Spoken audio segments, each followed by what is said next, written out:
I want to say something today that is going to make a lot of people quite uncomfortable. And I'm going to say it anyway, because I believe that truth that is told with love is always more useful than a comfortable lie that is told with a smile. So here it is. Faith is one of the most powerful forces in an African entrepreneur's life. But when it is misapplied, it could also be a destructive one. So I'm not here to debate about theology or tell you about God, if God is real or if God is not real, or if your prayers matter or if they do not matter.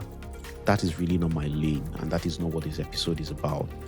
What I want to do today is to talk honestly about something I've seen happen, to too many good people that have genuine faith, and they do have genuine potential, and they believed so completely that God will handle their business, and the parts that they were supposed to take care of, the parts that they were responsible for, they completely abdicated of it. And it cost them sometimes everything. So today, we're going to be talking about the God factor. What it is not, and how to hold it alongside personal agency in a way that actually builds something. This is going to be one of the most important conversations we're going to have on this show. So let's go.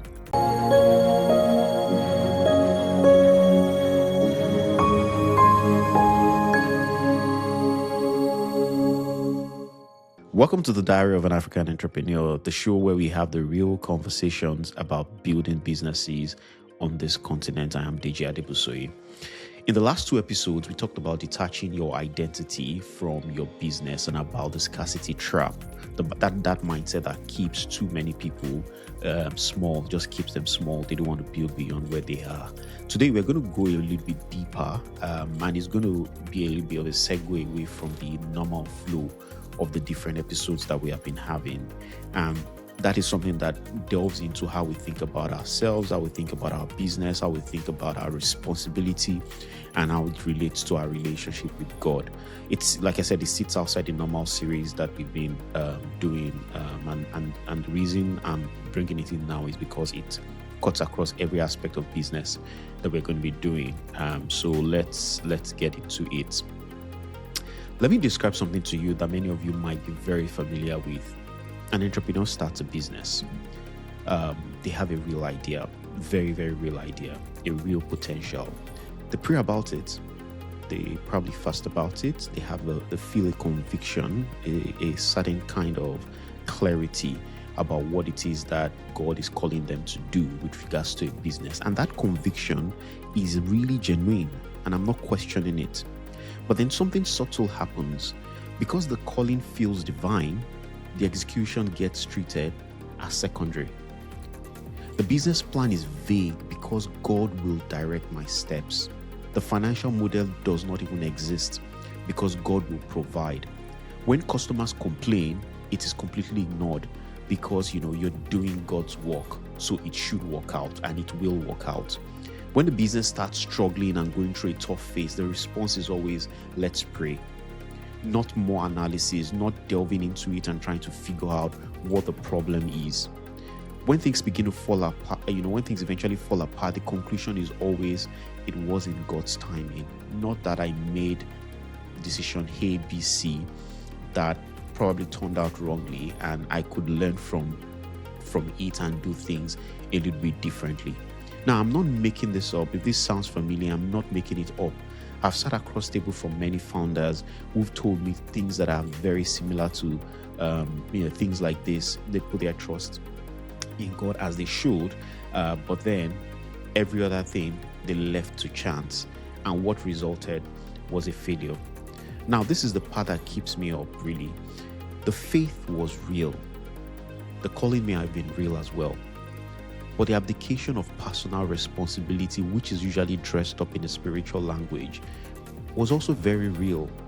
And it was the abdication, not the faith, that caused the collapse of the business. The God factor becomes destructive when it's not that when you believe God is involved in your business, but it is when that belief that you have that God is involved in your business does not become a propelling force for you to drive that business. Rather, it becomes a reason for you to sit back and watch it unfold on its own. This is where the problem usually is. Faith and action are usually not in competition with each other. But in many African businesses, faith has been used to replace action, and that substitution is what is costing people their businesses, their savings, and eventually, of course, their faith itself. Because when it fails, they blame God for not showing up, when the real issue was that they did not show up themselves. There's something called the locus of control, and it's a psychology. It's a concept from psychology that was explained many years ago by a psychologist called Julian Rota in 1966, and it's one of the most studied frameworks in entrepreneurship research ever since. And the idea is very simple. The locus of control actually reflects and says, where does the power over your outcome, where does it sit? Is it internal or is it external? So, for example, if you have an internal locus of control, you believe that your actions, your decisions, your preparations, that these things are the primary drivers of what happens to you. You own the outcomes that happen. When things go wrong, you ask, what did I do? What did I not do right? What did I do wrongly? When things go right, you say, okay, what can I learn from it so that I can replicate this again? But if you have an external locus of control, you believe the outcomes of your life are primarily controlled by forces outside you. Whether it's the economy, whether it's luck, whether it's other people, fate, or God. So you experience your life, in a more extracted way when you have an external locus of control. And in your conversations, and if you've spoken to different people in your conversations with them, the way people reflect on things that they go through helps you to understand where people place their locus of control. So, for example, if you're speaking to someone about the business and they're saying, oh, the economy is hard, that's why things are going on wrong, that person is always finding every reason outside of him or herself on why things did not work out well. That person does have an external locus of control, whereas somebody else is always some other person, which could also be detrimental when you have an internal locus of control, because sometimes you come too hard on yourself trying to figure out, okay, when things go wrong, okay, what did I do wrong, what could I do differently? And I think there's a healthy balance there.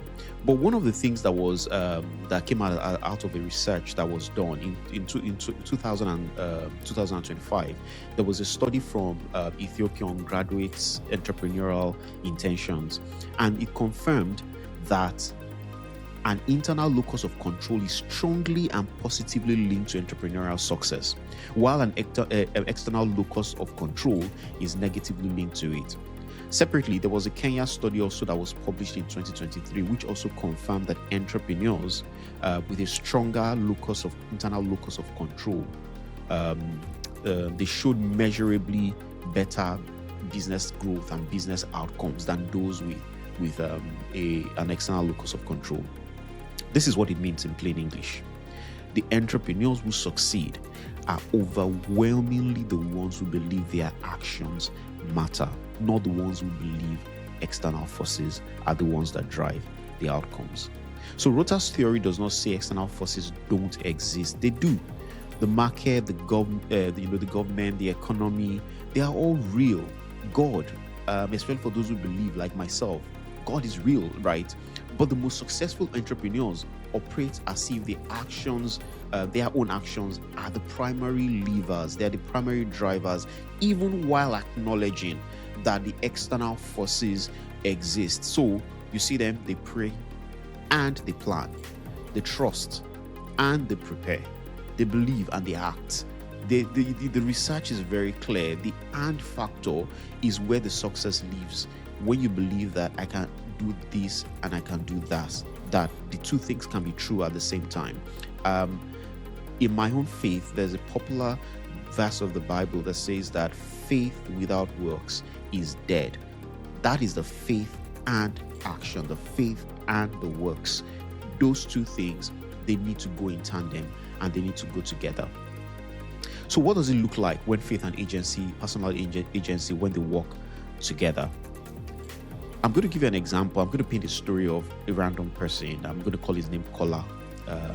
I could as well call his name Deji. This is not a real person, but it's a pattern that I've seen so many times, and it could as well be a real story. So Kola started a business, and he started the business after what he described as a direct word from God. He had a vision in prayer. He felt the conviction deeply, and it was genuine. He shared it, at his place of fellowship, and his community rallied around him with encouragement, with prayers, even with some seed money from the congregation. He launched very quickly because waiting to plan felt like doubt. He priced his product below market because he felt God would make up for the difference in volume, or because he also did not feel like if he priced appropriately, it feels like is being unfair, even though it's a competitive price in the market.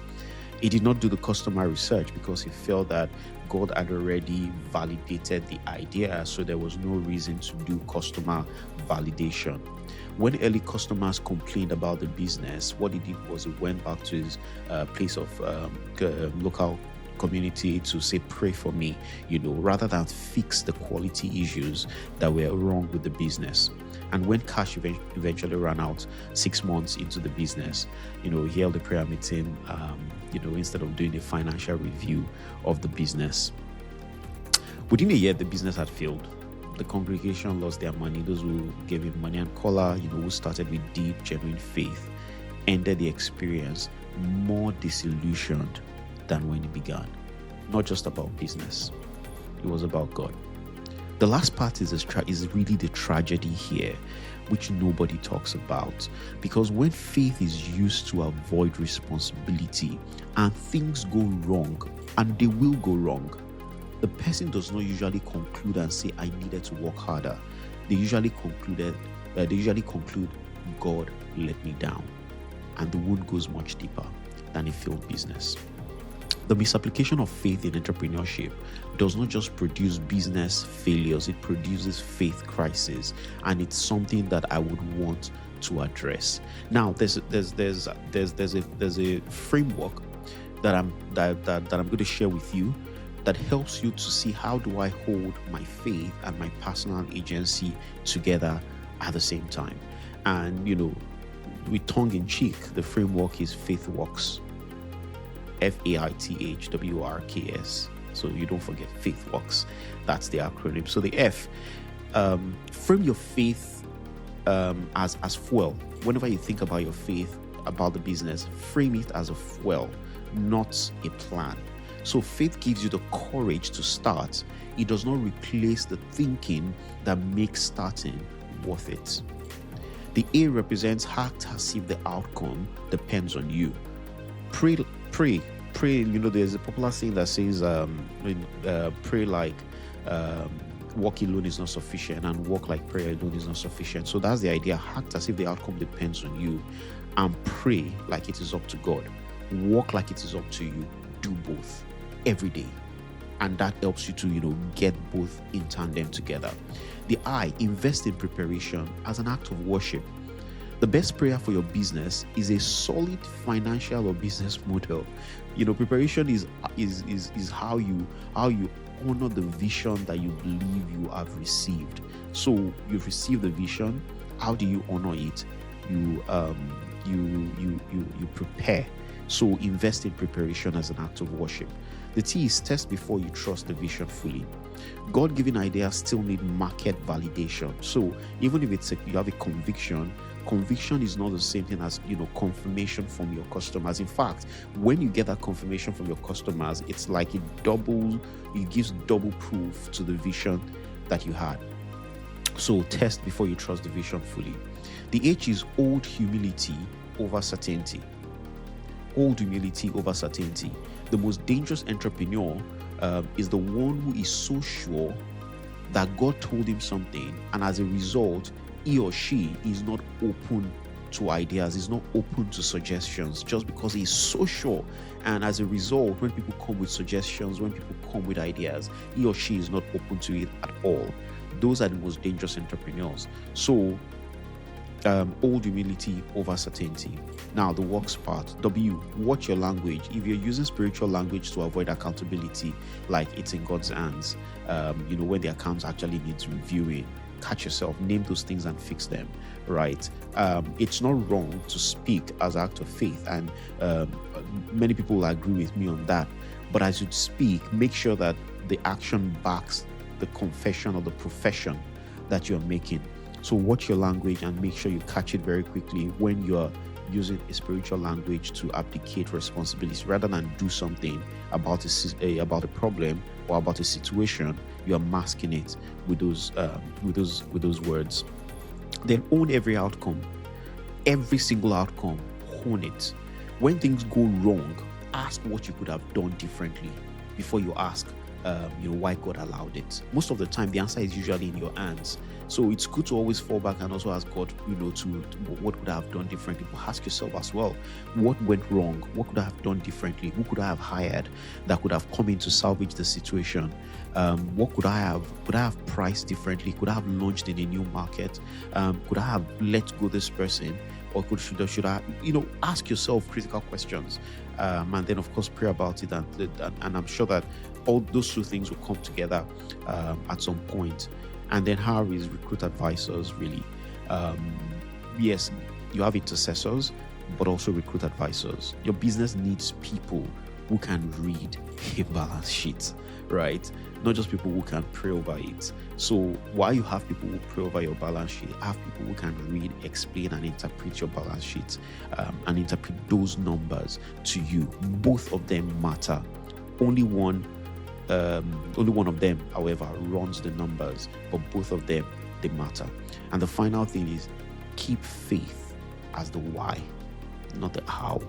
So why do you build something that you're building? Why are you doing it? The faith is the why. It's the propellant behind that vision. And the how is how you build it. There's always the popular story or analogy of if you have a Porsche versus if you have a very old car model. I don't know which one to mention now. If you have a very old one, for example, probably you don't get a full insurance on it because it's old. If anything happens to you, I'm not ready to be spending comprehensive insurance. You probably just get a third-party insurance on the car. But if you have a Porsche, for example, or a Lamborghini, or a very, very exotic, expensive car, you get the full insurance, comprehensive insurance on it. You probably don't just park it anywhere. You park it in a safe place. You can see that even in daily actions, things that you treasure, you act to protect those things. The same way, if you have a real conviction that there is something that has been laid on your heart to implement as a business plan, then you do everything possible to make sure that that business actually succeeds. You wake up every day thinking about it to make sure that everything goes according to plan. Then the last part of it is the S, which I left out, which is separate calling from strategy. Your calling may be divine, but the strategy must be human. It has to be researched, tested, refined, and it has to be honed by you. Both of them work together. If I pull all of these things together, I will summarize them in four parts. One is act as if the outcome depends on you. The second thing is invest in preparation as an act of worship. The third thing is keep the faith as the why, not the how. And then separate calling from strategy. As I usually do, I'm going to give you some questions to ask yourself, and I want you to think about it and be very honest with yourself. I call it the faith audit, so that you ask yourself those questions and it helps you to think through where you are on that journey. The first question is, where am I using my faith as a substitute? List 3 decisions in your business that you have framed as trusting God, but have actually you have actually not done the work that is required. There's no judgment, there's no it's just absolute honesty that is required here. Write those things down. What are those 3 decisions that you've made? Then the second thing is ask yourself, what is mine to do? So for each of those 3 decisions that you framed in that way, what is the human, practical, actionable work that you can do on your own? And then the third thing is my language honest? Ask yourself, the language I use, is it honest? Go back to the last month, the last quarter, for example. How many times did you use certain languages to avoid hard conversations or a hard decision that you need to make? It's usually in God's hands. when you actually need to pick up the phone and call a customer, call a distributor, call a supplier, or God will provide when what you actually needed to do was to review your pricing and to price up. So ask yourself that question: is my language in the business, is it honest? One of the things I also realized is when you begin to speak that way, the employees around you as well also begin to abdicate, because they begin to also speak in that same language, and they begin to separate themselves from reality in the business, and that is not something that you want. So those things you say, imagine your employees saying those things back to you when things are not working. How would you feel? That is the way it should sound when you say the same things to yourself. The fourth question: what would I do if I believed it was entirely up to me? So if you look at your business today and you just assume that this business is entirely up to me, what would you do differently? How will you shape things? How will you act differently? I think that's very important. It's something that you should sit back with and think about. I want to be very clear about something before I go. I'm not telling you that God is not involved in your business. As a matter of fact, I'm a person of faith, and I believe so strongly in the place and the role God plays in my life, in my work, my business, my family. So I would not suggest that in any way. But what I'm saying is that God has never once told anyone to stop thinking, to stop planning, to stop taking responsibility for their actions and just wait. Moses, for example, from the Bible, was told to stretch out his staff over the Red Sea. He still had to stretch it, right? Nehemiah was given a vision to rebuild Jerusalem's walls. He still had to count the materials. He had to assign the workers and manage the project. The disciples were told to feed 5,000 people. They still had to count the loaves and distribute them. In every single story of divine intervention that I have ever read, there is always human action that precedes the miracle all the time. God always gives an instruction, you do the action, and the miracle follows. So there's always an action. Faith and agency were never meant to be in competition with each other. The most powerful entrepreneurs that I have ever met, and I've met many across this continent, they hold both simultaneously. They pray with genuine conviction, and they plan with genuine rigor. They trust deeply and they prepare thoroughly. They believe in God, in the vision that He has given to them, and they also take full ownership of the execution. This is a standard. It's not faith or work. It is faith and work. It is both of them. If this episode made you uncomfortable, sit with that discomfort for a while. Ask yourself what is it pointing to. The discomfort of a hard truth is almost always more useful, like I said at the beginning, than the comfort of a convenient one. And if it ever gave you something to act on, then do so. Act on it. Not when you feel ready, not when you feel you've prayed about it enough, but now. Act on it now. This is what faith that works actually looks like. All right, so that's a special episode of Diary of an African Entrepreneur. The next time we'll get back into the flow of the series, and we'll be talking about something called the impostor syndrome and how to lead with confidence, even though you're dealing with impostor syndrome, like many of us often find out about ourselves. So if today's episode moved you in one way or the other, please share it. Also, do subscribe to our channel so that I can continue to bring more videos like this your way. Till next time.